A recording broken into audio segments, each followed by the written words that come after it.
नमस्कार, बहुत स्वागत है आप सभी का। बंसल न्यूज देख रहे हैं आप। मैं हूं आपके साथ जया शर्मा। शुरुआत करेंगे सबसे पहले एक बड़ी खबर छत्तीसगढ़ से, जहां सदन की कार्यवाही का चौथा दिन था और मलेरिया, डायरिया, डेंगू का मुद्दा सदन में उठाया गया है।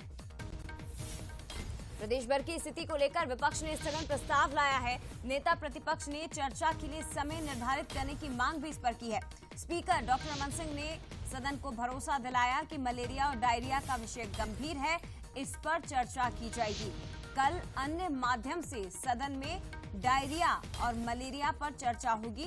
सभी सदस्यों को अपनी बात रखने का मौका भी मिलेगा। तो छत्तीसगढ़ के अधिकांश जिलों में, खासतौर पर बिलासपुर में मलेरिया और डायरिया पैर पसार रहे हैं। कई लोगों की, यहाँ तक कि मासूमों की मौत भी मलेरिया और डायरिया के चलते हुई है। अकेले डायरिया के ही 700 से ज्यादा मरीज अभी तक सामने आ चुके हैं। तो ये मामला कितना गंभीर है, इस पर सदन के अंदर भी चर्चा की जाएगी। बता दें आपको कि इस मुद्दे को उठाया गया है। नेता प्रतिपक्ष ने चर्चा के लिए समय निर्धारित करने की मांग की है।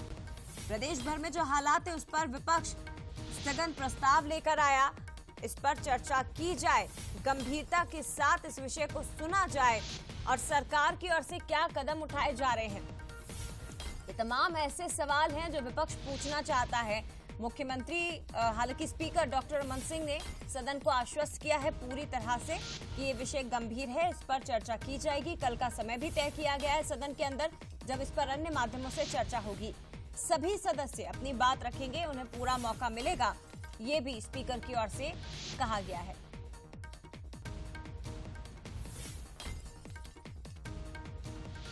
बता दें आपको एक बार फिर से कि छत्तीसगढ़ विधानसभा का मानसून सत्र आज चौथा दिन है और आज सदन में मलेरिया, डेंगू, डायरिया का मुद्दा उठाया गया है।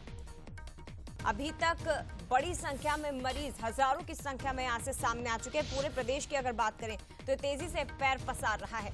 शिखर हमारे साथ इस वक्त लाइव जुड़ गए, सीधे उनका रुख करते हैं। शिखर, बहुत गंभीर विषय है और जाहिर तौर पर इस पर गंभीरता के साथ ही चर्चा होनी चाहिए, ना केवल राजनीति नहीं होनी चाहिए, बल्कि विपक्ष भी आराम से सुने कि सरकार की ओर से क्या कदम उठाए जा रहे हैं इन बीमारियों की रोकथाम के लिए। क्या आश्वासन मिला है स्पीकर की ओर से और क्या कल इस पर सदन के अंदर चर्चा होगी?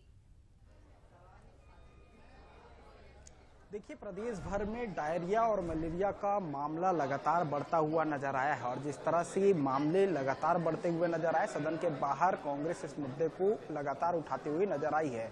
विधानसभा का मानसून सत्र का चौथा दिन है और चौथे दिन में नेता प्रतिपक्ष चरणदास महंत ने स्थगन प्रस्ताव लाया इस मामले को लेकर और इस मामले में चर्चा की जो प्रस्ताव है वो सदन में पेश करते हुए नजर आए। हालांकि जिस तरह से तमाम जो कांग्रेस के जो विधायक हैं उन्होंने अपने अपने क्षेत्रों की पूरी समस्या जो है सदन के अंदर जो है अपनी बात रखी है और इस दौरान प्रदेश की स्वास्थ्य स्थिति का पूरा ब्यौरा जो है वो देते हुए नजर आए हैं। हालांकि सदन की ओर से इस बात का जिक्र किया गया कि इस पर चर्चाएं होंगी, लेकिन कल ध्यानाकर्षण के माध्यम से इस पूरे विषय पर चर्चा की जाएगी। इसके बाद नेता प्रतिपक्ष चरणदास महंत ने इस बात का जिक्र किया कि ध्यानाकर्षण में ज्यादा लोग जो है इस चर्चा में शामिल नहीं हो पाएंगे, ऐसे में व्यवस्था देने की बात कही गई, जिसके बाद सदन की ओर से व्यवस्था दी गई कि कल ध्यानाकर्षण पर इस पूरे विषय पर चर्चा की जाएगी और उसमें सभी जो सदस्य हैं उन सदस्यों को चर्चा में शामिल किया जाएगा। ये कहा जा रहा है कि प्रदेश में जिस तरह से मलेरिया और डायरिया के जो मरीज मिल रहे हैं उसके बाद विपक्ष जो है सरकार को घेरने की पूरी कोशिश कर रही है और यही वजह है कि आज सदन में स्थगन प्रस्ताव लाया गया। लेकिन स्थगन प्रस्ताव पर जो सदन है उन्होंने उचित व्यवस्था देते हुए इसे कल ध्यानाकर्षण के माध्यम से सुनने की बात कही है। जी, शुक्रिया आपका शिखर जानकारी के लिए। लेकिन जरूरी है कि इस पर राजनीति ना हो बल्कि चर्चा ही हो, क्योंकि एक बेहद गंभीर विषय है, इससे मरीजों की जान भी जा रही है।